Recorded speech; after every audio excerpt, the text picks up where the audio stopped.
मान्सूनचा पहिला महिना म्हणजेच जून महिना संपलेला आहे आणि जून महिन्यामध्ये महाराष्ट्राचा जर विचार केला तर सरासरीच्या 50% एवढाच पाऊस पडलेला आहे. यामध्ये सुद्धा काही जिल्ह्यामध्ये सगळ्यात जास्त सरासरी एवढा आणि काही जिल्ह्यामध्ये सरासरीपेक्षा कमी असं पावसाचं वितरण असमान राहिलेलं आहे.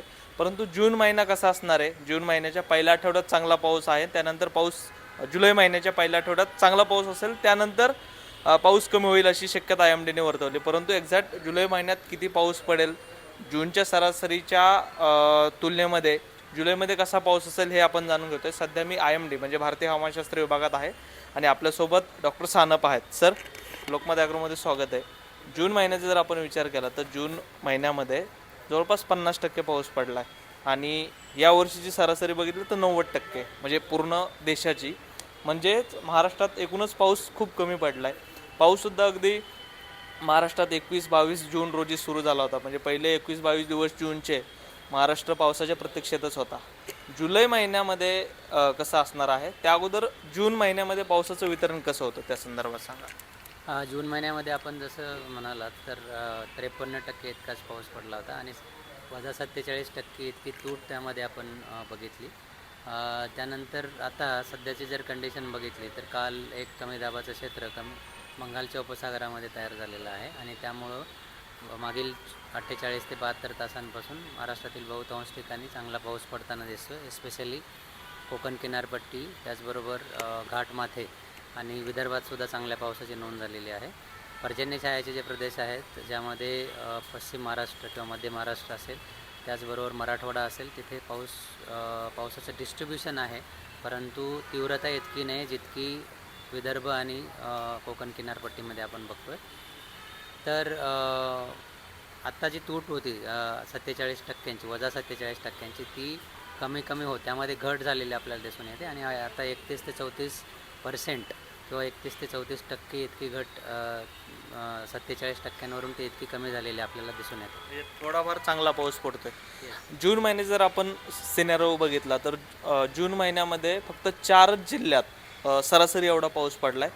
बाकीचे जे जिल्हे आहेत त्यामध्ये सरासरीपेक्षा कमी आणि त्यातले त्यात 9 जिल्हे असे त्यातले अत्यल्प पाऊस पडला असा एक अंदाज आहे. त्यात नेमकं कुठले जिल्हे आहेत आणि साधारणतः किती कमी पाऊस पडला?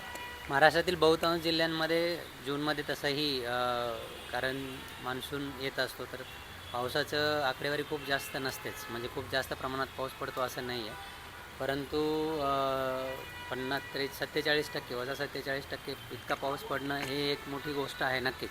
त्यामुळं शेतकऱ्यांच्या पेरण्या लांबल्या गेल्यात आणि धरणसाठेसुद्धा त्याचा साठासुद्धा कमी झालेला दिसून आलेला आहे आणि बहुतांश जिल्ह्यांमध्ये तूट ही 30-40% जास्तच आपल्याला दिसून आलेली होती. आता येणाऱ्या एका आठवड्यामध्ये पावसाचं प्रमाण चांगलं असण्याची शक्यता आहे आणि त्यानंतर थोडंसं पाऊस कमी होताना आपल्याला दिसेल आणि पूर्ण जुलैचा जर विचार कराल तर त्यामध्ये आपण मॉनिटरिंग कंडिशनमध्ये आहोत आणि कसा त्याचं डिस्ट्रीब्युशन राहील ते तसं सांगितलं जाईल. परंतु जुलै महिन्याचा जर पूर्ण महिन्याचा जर फोरकास्ट बघितला तर त्यामध्ये विदर्भ वगळता उर्वरित महाराष्ट्रामध्ये सरासरीपेक्षा कमीच पाऊस पडण्याची शक्यता आहे. असंही सांगितलं जातं की 8 जुलैपर्यंत चांगला पाऊस पडेल आणि त्यानंतर कमी होत जाईल, असं काय? 8 तारखेपर्यंत ही जी कमी दाबाचं क्षेत्र बंगालच्या उपसागरामध्ये तयार झालेलं आहे त्याच्या इन्फ्लुएन्समुळं पूर्ण जे आपले वारे आहेत आपल्या अरबी समुद्राकडनं येणारे जी ब्रँच आहे मान्सूनची ती स्ट्रॉंग झालेली आहे आणि त्यामुळं आपल्याकडे चांगला पाऊस पडतो आहे. ओके, आणि ही कंडिशन 8-9 तारखेपर्यंत राहील. त्यामुळं 8-9 तारखेपर्यंत आपण एक्सपेक्ट करू शकतो चांगला पाऊस महाराष्ट्रामध्ये. त्यानंतर कुठली सिस्टम लगेचच तयार होताना दिसत नाही किंवा सिस्टम तयार होण्यासाठी काही अनुकूल परिस्थिती लगेचच नाही. त्यामुळे पाऊस नक्कीच थोडासा कमी होताना आपल्याला 8-9 तारखेनंतर दिसेल. सर, आता एल निनोच्या प्रभावामुळं जून आणि जुलैमध्येही सरासरीपेक्षा कमी पाऊस पडतो आहे, परंतु एल निनोचा प्रभाव कमी करण्यासाठी जे की IOD सक्रिय होण्याची शक्यता वर्तवली जात होती, त्याचे नेमकं किती चान्सेस आहेत येणाऱ्या काळामध्ये? ऑगस्ट, सप्टेंबरमध्ये किंवा जुलैमध्ये IOD सक्रिय होण्याचे काही चिन्ह आहेत का?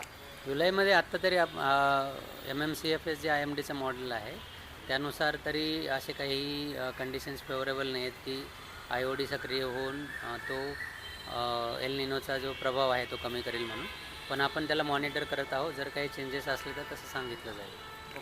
म्हणजे एकूणच जुलै महिन्याच्या पहिल्या आठवड्यात चांगला पाऊस पडेल, पहिले 7-8 दिवस, त्यानंतर पाऊस कमी असेल. त्याच्या पुढच्या आठवड्यामध्ये पाऊस असेल उत्तर मध्य महाराष्ट्रामध्ये, त्याचबरोबर गुजरात आणि उत्तर कोकण किनारपट्टीला पाऊस असेल. पाऊस संपूर्ण महाराष्ट्रातून कमीच होईल असं नाही, पण मग मध्य महाराष्ट्र, मराठवाडा आणि विदर्भातल्या भागामध्ये त्याचा तीव्रता तशी कमी झालेली आपल्याला दिसून येईल. आणि त्याच्या पुढच्या आठवड्यातला अंदाज आहे तो, त्याच्यामध्ये आपल्याला अजून चित्र क्लिअर होईल की डिस्ट्रीब्युशन कसं असणार आहे. पण जसं मी सांगितलं की जुलैचा फोरकास्ट IMDने दिला आहे, त्यानुसार ओव्हरऑल जर जुलैचा हे बघितलं, आकडेवारी बघितली, तर त्यामध्ये विदर्भ वगळता इतर उर्वरित महाराष्ट्रामध्ये पाऊस हा सरासरीपेक्षा कमीच असण्याची शक्यता आहे. विदर्भात जुलैमध्ये चांगला सरासरी सरासरी इतका किंवा थोडासा जास्त असू शकतो. खरं तर आता जून संपला आहे, जुलैचा पण पहिला आठवडा सुरू आहे, पहिले 2-3 दिवस झालेत, परंतु आत्तापर्यंतचं जे पावसाचं वितरण होतं ते सरासरीपेक्षा 53% त्यांनी सांगितलं जून महिन्यामध्ये. आत्ता पाऊस सध्या सर्वदूर चांगला पडतो आहे. जुलैच्या पहिल्या 3 दिवसात तरी महाराष्ट्रातील बऱ्याच जिल्ह्यामध्ये चांगला पाऊस पडतो आहे. बऱ्याच ठिकाणी आता पेरण्या लायक पाऊस झालेला आहे, काही ठिकाणी अजूनही पाऊस कमी आहे. त्यामुळं तिथल्या शेतकऱ्यांनी 75 ते 100 मिलीमीटर पाऊस होईपर्यंत वाट बघितली पाहिजे, त्यानंतरच पेरणी केली पाहिजे.